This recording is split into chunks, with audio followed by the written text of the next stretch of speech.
നടൻ കൃഷ്ണകുമാറിന്റെ കുടുംബത്തിലെ ആഭ്യന്തര തർക്കങ്ങളും സോഷ്യൽ മീഡിയ പോരുകളും ഇപ്പോൾ അടുത്ത ഘട്ടത്തിലേക്ക് എത്തിയിരിക്കുകയാണ്. അമ്മ വസന്തിക്കെതിരായ ഞെട്ടിക്കുന്ന ആരോപണങ്ങളടങ്ങിയ സിന്ധു കൃഷ്ണയുടേതെന്ന് പറയപ്പെടുന്ന ചാറ്റുകളാണ് പുറത്തുവന്നിരിക്കുന്നത്. അച്ഛനായ എസ് രംഗനാഥന് സിന്ധുവിന്റെ അമ്മ വസന്ത ക്രൂരമായി പെരുമാറുന്നതിന്റെ CCTV ദൃശ്യങ്ങളും ഇതിനൊപ്പം പുറത്തുവന്നിട്ടുണ്ട്. ചില യൂട്യൂബേഴ്സാണ് ഈ ദൃശ്യങ്ങൾ പുറത്തുവിട്ടിരിക്കുന്നത്. കഴിഞ്ഞ കുറച്ച് നാളുകളായി കൃഷ്ണകുമാറിന്റെ കുടുംബവുമായി ബന്ധപ്പെട്ട വാർത്തകളാണ് സോഷ്യൽ മീഡിയയിൽ നിറഞ്ഞു നിൽക്കുന്നത്. സിന്ധു കൃഷ്ണ സ്വന്തം അമ്മയെ നോക്കുന്നില്ലെന്നും നടി കൂടിയായ മകൾ അഹാന കൃഷ്ണ മുത്തശ്ശിയെ ചീത്ത വിളിച്ചതടക്കമുള്ള ആരോപണങ്ങൾ കുടുംബാംഗമായ തൻവി ഉന്നയിച്ചിരുന്നു. ഇതേ തുടർന്ന് കൃഷ്ണകുമാറിന്റെ കുടുംബത്തിനു നേരെ വലിയ രീതിയിലുള്ള സൈബർ ആക്രമണമാണ് കഴിഞ്ഞ ദിവസങ്ങളിൽ ഉണ്ടായത്. ഈ സൈബർ ബുള്ളിയിങ്ങിന് മറുപടിയായാണ് അമ്മയുടെ യഥാർത്ഥ സ്വഭാവം കാണിക്കുന്ന തെളിവുകൾ സിന്ധു കൃഷ്ണ പുറത്തുവിട്ടതെന്നാണ് റിപ്പോർട്ടുകൾ. സമൂഹ മാധ്യമങ്ങളിലൂടെ ഈ സംഭവങ്ങളുടെ നിജസ്ഥിതി ആവശ്യപ്പെടുന്നവർക്ക് സിന്ധു നൽകിയ മറുപടിയാണ് പുറത്തുവന്ന സ്ക്രീൻഷോട്ടുകളിൽ ഉള്ളതെന്നാണ് വിവരം. അതോടൊപ്പം തന്നെ അമ്മുമ്മയെ കൊച്ചുമകളായ അഹാന ചീത്ത വിളിക്കാനുള്ള കാരണത്തെക്കുറിച്ചും സിന്ധു കൃഷ്ണ തുറന്നു പറയുന്നുണ്ട്. തന്നെയും അച്ഛനെയും ചേർത്ത് മോശമായ കാര്യം പറഞ്ഞതാണ് അഹാനയ്ക്ക് ഇത്രയും ദേഷ്യം വരാൻ കാരണം. അമ്മ അച്ഛനെ ശാരീരികമായി ദ്രോഹിച്ചിരുന്നുവെന്നും വീട്ടിലെ ഹാളിലാണ് അദ്ദേഹത്തെ കിടത്തിയിരുന്നതെന്നും ചാറ്റിൽ പറയുന്നു. എന്നാൽ ഇപ്പോൾ വളരെ ശക്തമായ രീതിയിൽ സിന്ധു കൃഷ്ണയ്ക്കെതിരെ തുറന്നുപറ വന്നിരിക്കുകയാണ് മലയാളികൾക്ക് പ്രിയങ്കരനായ നടൻ മോഹൻലാൽ. ബിഗ് ബോസ് 8ാം സീസണിൽ സിന്ധുവിന്റെ 4ാമത്തെ മകളായ ഹൻസിക വരാൻ സാധ്യതയുണ്ട് എന്നതിനെപ്പറ്റിയുള്ള ചർച്ച നടക്കുന്നതിനിടെയാണ് പ്രസ്തുത വിഷയത്തെക്കുറിച്ച് മോഹൻലാൽ തന്റെ അഭിപ്രായം പറഞ്ഞത്.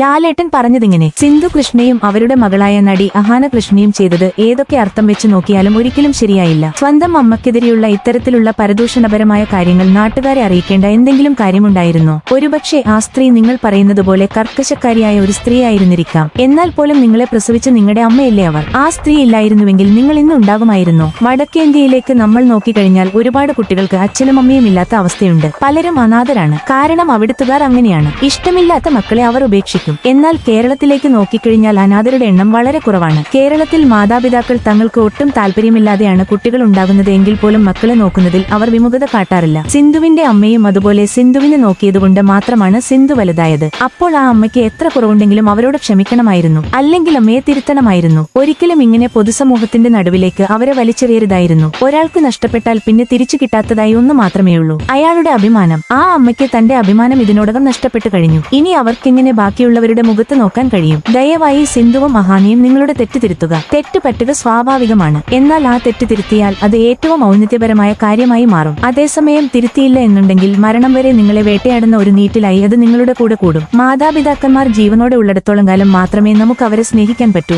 അവർ മരിച്ചു കഴിയുമ്പോഴാണ് യഥാർത്ഥത്തിൽ അവരുടെ വില നമുക്ക് മനസ്സിലാകുന്നത്. ഒരു കോഴിക്ക് കുഞ്ഞുണ്ടായിക്കഴിഞ്ഞാൽ വെറും 1 മാസം മാത്രം അതിനെ സംരക്ഷിച്ചാൽ മതി. പിന്നീട് അത് സ്വന്തമായി ജീവിക്കാൻ പഠിക്കും. എന്നാൽ മനുഷ്യന്റെ കാര്യം അങ്ങനെയല്ല. 20 വയസ്സുവരെയെങ്കിലും കേരളത്തിൽ ഓരോ കുട്ടികളും മാതാപിതാക്കളെ ആശ്രയിച്ചു കഴിയുന്നുണ്ട്. അതുകൊണ്ട് തന്നെ നമ്മളാരും കടന്നുവന്ന വഴി മറക്കരുത്. മോഹൻലാൽ കൂട്ടിച്ചേർത്തു. അപ്പൊ ഫ്രണ്ട്സ്, മോഹൻലാൽ പറഞ്ഞതിനോട് നിങ്ങൾ യോജിക്കുന്നുണ്ടോ? അങ്ങനെയുള്ളവർ ഈ ചാനൽ ദയവായി സബ്സ്ക്രൈബ് ചെയ്യുക. മറ്റൊരു വീഡിയോയുമായി വരുന്നവരേക്കും ഗുഡ് ബൈ.